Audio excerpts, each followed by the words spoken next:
એકતા એક લક્ષ્ય સંગઠન ભરૂચ દ્વારા 13 જાન્યુઆરી 2026 ના રોજ જીએનએફસી સેવા વસ્તીમાં મકર સંક્રાંતિ નિમિત્તે ચીકીનું વિતરણ.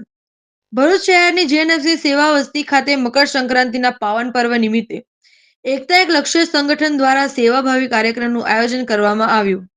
આ અવસરે સંગઠન દ્વારા ચીકીનું વિતરણ કરીને સ્થાનિક નાગરિકો સાથે તહેવારોની ખુશી વહેંચવામાં આવી. કાર્યક્રમ દરમિયાન મકર સંક્રાંતિનું ધાર્મિક, સાંસ્કૃતિક અને સામાજિક મહત્વ પણ લોકોને સમજાવવામાં આવ્યું. મકર સંક્રાંતિના સૂર્યના ઉત્તરાયણનો પ્રારંભ દર્શાવે છે, જે ભારતીય સંસ્કૃતિમાં શુભતા, નવી શરૂઆત અને સકારાત્મક ઉર્જાનું પ્રતીક માનવામાં આવે છે. આ દિવસે દાન, સેવા અને માનવતા પ્રસાર કરવો વિશેષ પૂર્ણકારક માનવામાં આવે છે. એકતા એક લક્ષ્ય સંગઠન સમાજમાં સતત સામાજિક જવાબદારી સાથે કાર્યરત રહ્યું છે. સંગઠનના કાર્યક્રમો વર્ષભર વિવિધ વિસ્તારોમાં સેવા કાર્ય, જનજાગૃતિ અને સહાય પ્રવૃત્તિઓ દ્વારા સમાજના દરેક વર્ગ સુધી પહોંચવાનો પ્રયાસ કરે છે.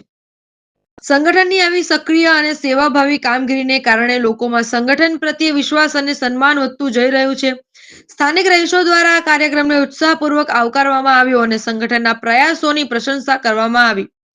આવી સેવાકીય અને સાંસ્કૃતિક પ્રવૃત્તિઓ સમાજમાં એકતા અને સંવેદનશીલતાને વધુ મજબૂત બનાવે છે.